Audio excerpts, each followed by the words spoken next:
오늘 이 아침 우리가 함께 묵상할 말씀은 디모데후서 3장 14절에서 17절까지의 말씀입니다. 이 말씀 우리 함께 읽고요.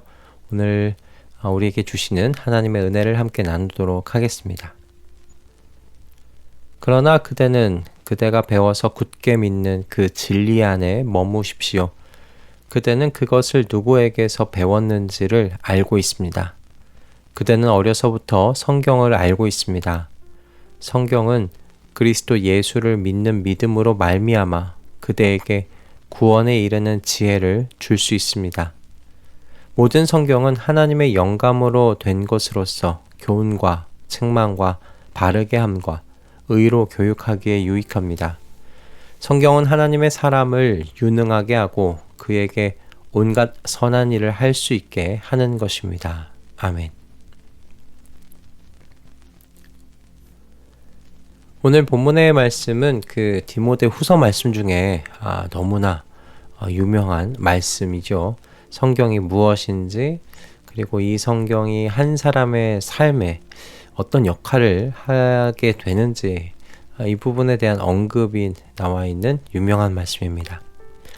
하나님의 말씀이 하나님의 영감으로 되어 있다는 것과 하나님의 말씀이 사람을 유능하게 하고 온갖 선한 일을 할 수 있는 사람 되도록 한다는 이 말씀은 우리로 하여금 뭔가 더 성경 속으로 더 파고들게 하도록 뭔가 도전하고 격려하는 말씀이죠. 그런데 오늘 이 익숙한 말씀을 읽으면서 이런 생각이 마음에서 떠나질 않았습니다. 하나님의 영감으로 쓰여져서 교훈과 책망과 바르게 함과 의로 교육하기에 유익한 이 성경이 오늘날 어쩌다가 오히려 논쟁과 혼란을 야기시키는 그런 재료로 사용되고 있는 건가 하는 거죠. 같은 성경을 읽는데 왜 이리도 어긋난 생각들과 주장들이 넘쳐나고 있는가, 이런 생각이 마음에서 떠나지를 않는 거예요. 그래서 오늘 본문을 이 질문을 품고서 반복해서 읽었는데요.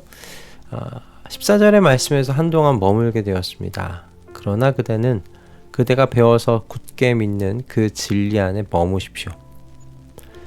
사도 바울이 아들처럼 사랑하는 디모데에게 권면하고 있는 건 성경에서 새로운 진리를 연구해서 알아내라는 것이 아니었습니다.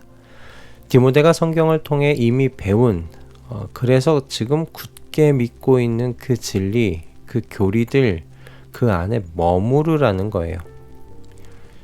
제가 읽었던 책 중에 이런 말이 적혀 있었던 것이 있습니다. 선한 것을 다 배우기란 충분하지 않다. 우리는 그 배움을 계속해 가야 하며 끝까지 힘써야 한다. 저는 이 말씀에 우리가 겸손하게 머무를 필요가 있다라고 생각이 들었어요. 우리는 교회라는 전통 안에서 가르쳐지는 말씀의 교리들을 겸손하게 받아들이고 그 안에 안전히 머물러야 한다고 믿습니다.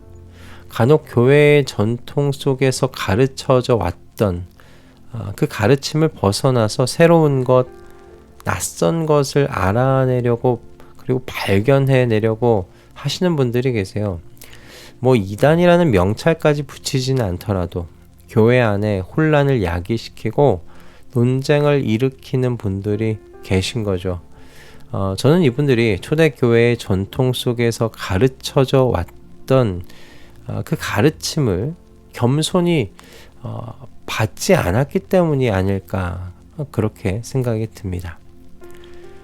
그런데 물론 간혹 이런 경우가 있긴 하더라고요.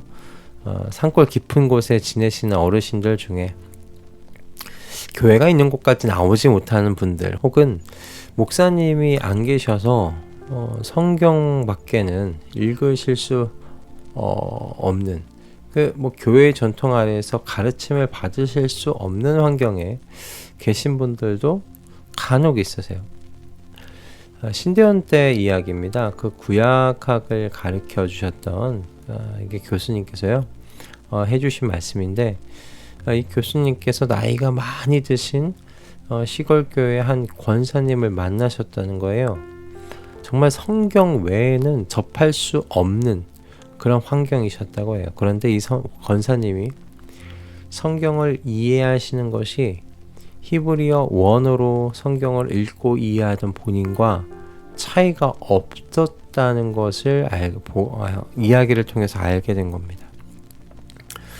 그래서 함께 이야기를 나누면서 정말 많이 놀랐다는 말씀을 우리에게 전해주셨고, 성경이 정말 하나님의 영감으로 되어 있다는 것, 그리고 이 성경이 그 자체로 살아있어서 과연 교훈과 책망과 바르게 함과 의로 교육하기에 유익하다고 정말 수업 시간에 간증해 주셨죠. 인상 깊어서 아직도 그 해주신 이야기가 기억에 남아 있는데요. 이처럼 특별한 상황 속에서 하나님께서는 성령 한 권으로도 충분한 가르침을 받으실 수 있도록 해주세요. 그리고 그 가르침의 결과가 어떻게 나오는가? 17절 말씀이에요. 하나님의 사람을 유능하게 하고 그에게 온갖 선한 일을 할 수 있게 하는 것입니다. 아멘. 성경을 하나님의 영감으로 된 책으로 이 책을 읽고 이 책 안에서 배운 사람들은 여러분 그 일상의 삶이 달라집니다. 성경은 사람으로 구원에 이르는 지혜를 얻게 하는데 충분할 뿐만 아니라 하나님 앞에서 사는 삶에 관해서도 유익함을 주는 유일한 책이기 때문이에요. 그러므로 성경을 통해 배우고 있다는 증거는 이 변화되는 삶을 통해서 나타나는 것이죠. 새로운 지식이 늘어나는 것이 아니라 이미 믿고 있던 것을 더욱 단단하게 믿게 되는 것이고, 그리스도께서 그의 제자들에게 맡기셨던 바로 그 삶을 살아가게 되는 것입니다. 오늘로 제가 새벽에 올리는 이 말씀 묵상이 862편째가 되었습니다. 862개의 성경의 묵상을 올리면서 제가 분명하게 간증 아닌 간증 말씀을 드릴 수 있다는 건 하나님의 성령께서 성경을 통해서 저를 만지신다는 거예요. 교훈하시기도 하시고 책망하기도 하셨습니다. 바른 길이 무엇인지를 가르치기도 하셨습니다. 그런 과정 속에서 저는 가장 많은 혜택을 보고 있는 사람들이 제 가족들이 아닐까? 그런 생각이 들더라고요. 아들에게 말하는 저의 말투가 달라지고 또 아들에게 말하는 저의 표정을 다시금 보게 하십니다. 이 말씀을 통해서요. 아들을 참 사랑한다는 것이 무엇인지를 곰곰이 생각해 보게 만들어요. 이건 저의 아내와의 그 관계에서도 마찬가지입니다. 이 성경의 말씀을 통해 가르침을 받는 한 아내와 그리고 자녀와 그 관계가 더욱 가까워지면 가까워졌지 어긋날 일은 없겠다라는 그런 그런 말을 좀 자신 있게 할 수 있지 않나 싶습니다. 나의 변화는 내가 판단하는 것이 아니죠. 자녀가 아내가 그렇게 말하는 내가 가장 정확한 나의 모습이라고 생각이 들어요. 저는 우리 말씀동행 가족들이 하나님의 영감으로 된 이 말씀을 가까이 하시면서 가장 가까이에 있는 가족들에게 변화되고 있다는 평가 받으셨으면 좋겠습니다. 그래서 참으로 모든 성경이 하나님의 영감으로 되어 있어서 교훈과 책망과 바르게 함과 의로 교육하기에 유익하다는 것을 증거하시는 이 말씀에 대한 증인들 되시기를 소원합니다. 우리 모두 말씀 안에서 건강하게 하나님의 일을 하시는데 준비된 사람들로, 온갖 선한 일을 하시는데 부족함이 없는 사람들로 자라가시기를 주님의 이름으로 축복합니다. 기도하겠습니다. 주님의 영감으로 주신 이 성경을 제가 참으로 사랑하기를 소원합니다. 그러나 이 사랑이 교회의 전통 속에서 건강히 자라갈 수 있도록, 성숙하게 자라갈 수 있도록 저희를 겸손케 하여 주시옵소서. 이 사랑이 우리를 방종함으로 이끌지 않도록 도와주시옵소서.